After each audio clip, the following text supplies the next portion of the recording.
Алдар Титаник хөлгийн сүйрлийн нууц. Тэртээ 100 гаруй жилийн өмнө Атлантын далайд харамсалтайгаар суурьсан Английн алдар Титаник хөлөг онгоцын сүйрлийн талаар өдгөө эрдэмтэн судлаачид олон тайлбар дүгнэлт гаргасаар байдаг.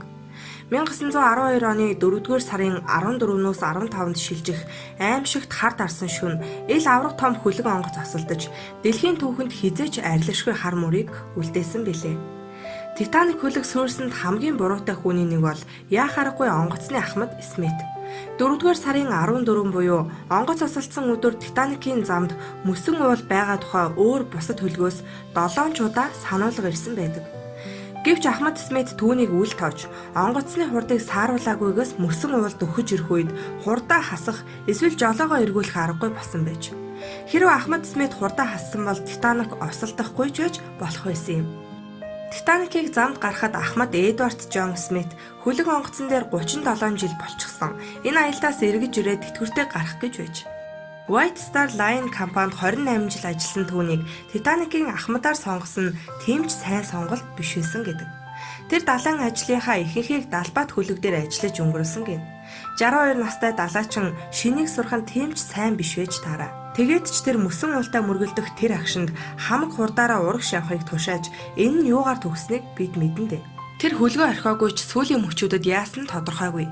Нүдээр үзсэн зарим хүний үгээр бол Ахмад итгэл найдвараа алдаж балмагдаад нөхцөл байдлыг хянаж чадхаа болсон гэдэг. Хизээч жившгүй хэмээн тодтгож байсан Титаник хөлөг осолдож хоёр хэсэгт хуваагдан далайн ёроолд живсэн гэдэг шуугаантай мэдээнд хүмүүс нэг хэсэгтэй л итгэж өгөхгүй байсан гэдэг. Тухайн үед дэлхийд даяар Титаникийг тийм л эд шидийн хөлөг мэт бодож байж. Гэвч тэр гайхамшигт хөлөг өнөөдөр Атлантын далайн гүнд нэгэн 100-ны турш усны урсгалаар илэгдэж зэврэн хэвтэж байгаа билээ. Титаник хөлгийг ийм золгүй хувь тавиланд учруулсан буруутан хинбэ. Титаникийн үлдэгдэл төмөр эд анги зэрэгт хийсэн сүүлийн үеийн судалгаагаар энэ асуултад хариулах өөр нэгэн шинэ хувилбар гарч иржээ. Металлургийн шинжээч Хупер Маккарти Титаник хөлгийн үлдэгдлийг 10 гаруй жил судлаад онгоцны эрэг шургийг стандартад нийцэхгүй чанар муутай төмрөөр хийснээс хөлөг амархан эвдэрч хоёр хэсэгт хуваагдсан гэдэг дүгнэлт гаргажээ. Титаник хөлгийг бүтээхэд нийтдээ 3 сая эрэг шураг орсон гэдэг.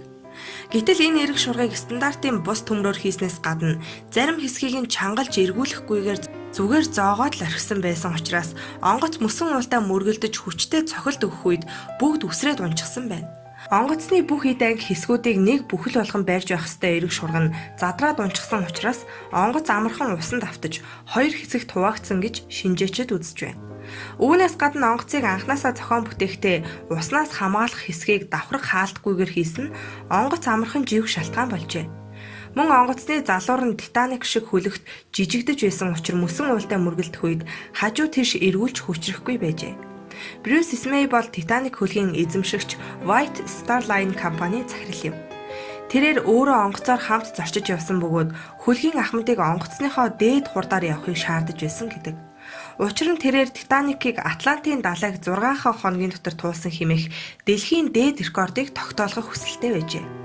Хэрв тэрээр хөлгийн багийнхныг хурдтай яв гэж шахаж шаардаагүй бол мөсөн уулын тухай сануулга ирэх үед хурдаас харуулах боломж байсан гэдэг. Титаник хөлөг ердөө 20 ширхэг аврах зав авч явсан нь амьд гарч чадаагүй 1400 гаруй хүнийг далайн тэсгэм хөөгдөн усанд хөлдөж өгөх аюул руу түлхсэн билээ. 2207 хүн тээж явсан тэр аврах том хөлөг яагаад тийм цөөхөн зав авч явсан юм бэ гэдэг асуулт ослын дараа хамгийн их яригдсан юм. Гэвч үүнд өгөх хариулт бол Титаник хязгаарч осолдошгүй.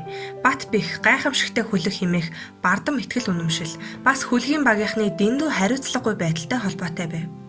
Хөлгийн Ахмад аврах зав цөөхөн байгааг онгоц эзэмшигч White Star компанид хэлэхэд Титаник хязгаарч сүрэхгүй гэж хэлээд нэмж зав гаргаж өгөөгүй гэдэг. Үүнээс гадна онгоц яг осолддог өдрөө аврах завны сургуулалт хийж үзэх ёстой байсан ч хөлгийн Ахмад болиулсан байдаг.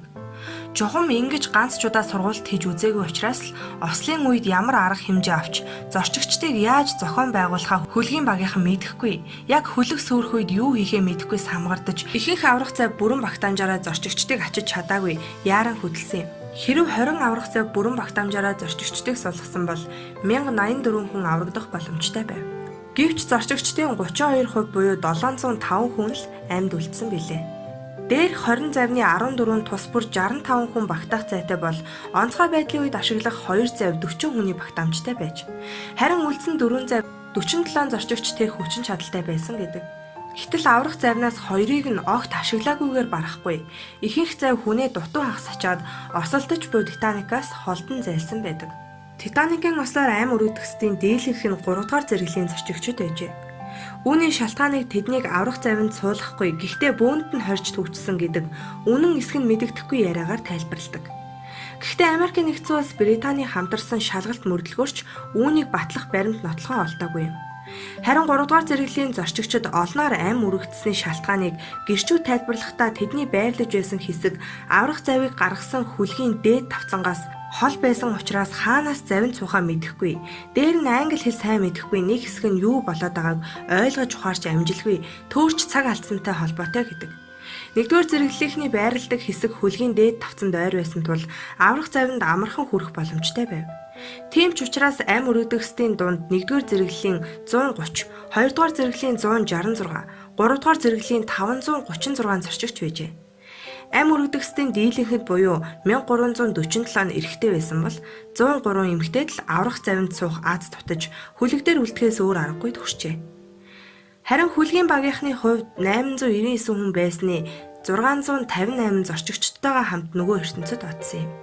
Ам өргөдөхсдийн дунд хүүхэд олон байсан бөгөөд онгоцонд явсан нийт хүүхдийн тал хувь нь буюу 53% нь амиа алдсан гэдэг. Онц байдлын үеийн хуулиар бол аврах завинд хамгийн түрүүнд хүүхэд эмэгтэйчүүдийг суулгах ёстой. Гэвч Титаникийн ослын үеэр 2 азтай нохой эзэнтэйгээ хамт аврах завинд сууж ам гарсан байдаг. Хүлэгдээр нийт 9 нохой явж байсан гэдэг. Титаникийн ослын шалтгааныг Америкийн нэгдсэн улс Британийн тал шалгаж тогтоохдоо олон хүний амь нас эрсдсэнд өөр нэг онгоцыг буруутгасан байдаг. Тэр бол Калифорни хэмээх онгоц байв. Титаниктай ойролцоо явж байсан тус онгоцныхон ослын дохиог төвөггүйхэн олж харсан хэрнээ очиж туслаагүй юм. Хүлгийн багийн гишүүн ослын дохио олж харснаа Ахмад Стенли Лордод мэдэгдсэн боловч тэрээр үл тоон унтаад өгсөн байдаг. Хэрэв тэр дохиог авмагцаа Титаникийг зорж ирсэн бол хүлэгдээр байсан бүх хүнийг аврах боломжтой байсан юм. Харин Калифорниагаас хавьгүй хол явж байсан Карпатиа хөлөг Титаник дээр ирснээр завинд суусан хүмүүсийн амийг аварсан юм. Титаникийн осол болохоос 14 жилийн өмнө зохиолч Морган Робертсон Титаны суурил хэмээх зөгнөлт зохиол бичиж байсан Титаникийг тойрсон нэгэн нууцлаг асуултыг өөрийн эрэхгүй тавихад хүргэдэг. Уг ном худалдаанд гарсныхаа дараа тэмч гүйлгээтэй биш байсан ч 1912 оны 4-р сард Титаник хөлгийг сүрсний дараа эрэлт нь ихсэж хэвлэлийн газарт их орлого оруулжээ. Зохиогч номондоо хөлгийн сүрлийн талаар яг л баримттай юм шиг бичсэн байв. Зохиомол Титан хөлгийн сүрэл Титаникийн сүрлийн өрнөлтөд яг адилхан байсан уншигчдыг гайхшруулсан.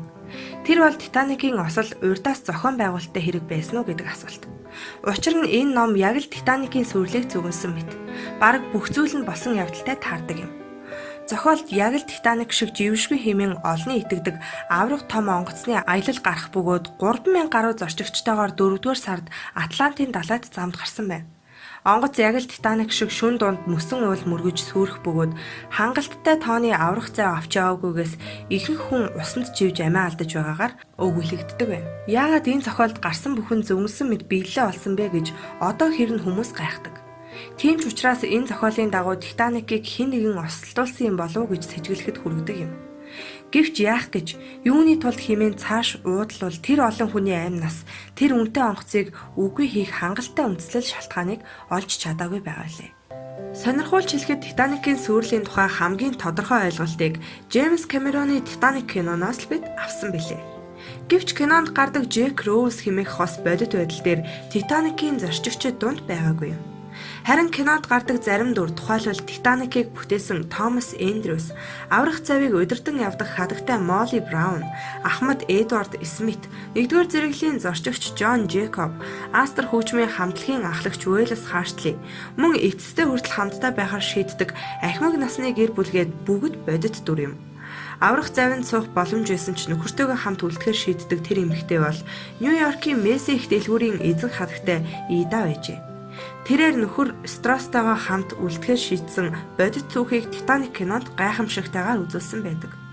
Мөн Молли Браун хэмээх онгоц сүрсний дараа нэгэн аврах завийг удирдан явдаг шийдмэг, эрс чулуун зантай эмэгтэй гардаг. Жившгүй Молли Браун нэрээрээ олны танил болсон энэ эмэгтэй эр зориг гарган байж далайд живх байсан цөөнгүй хүний амийг аварч чадсан юм. Тэрээр эмэгтэйчүүдийн эрхийн төлөө үг хэлдэг тэмцэгч нэгэн байсан бөгөөд тиймдээ ч аврах завинд хүн суух зай байсаар атал орхиод явах гэж байсан завны ахлагчийг зад загнан өөрөө удирдлагыг гартаа авсан байдаг.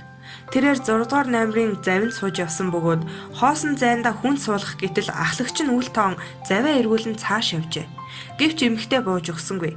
Түүнийг далайн ус руу бүгдээрээ нийлээд шидчихэн шүү хэмээн сүрдүүлж байж завийг эргүүлэн хүмүүсийг суулгасан гэдэг. Үүгээрч зогсохгүй тэрээр завиндаа суусан 1-р зэрэглийн зорчигчдыг ятхан 10,000 $10 босгоод юу ч үгүй үлдсэн ядуур зорчигчдтой хандвалсан байдаг. Молли Браун өөрөө баян айлын эзэгтэй байсан бөгөөд Америкийн нэгдсэн улсад байдаг ач хүү нь өвдөж яаралтай очихын тулд Титаникт сууж явсан түүхтэй.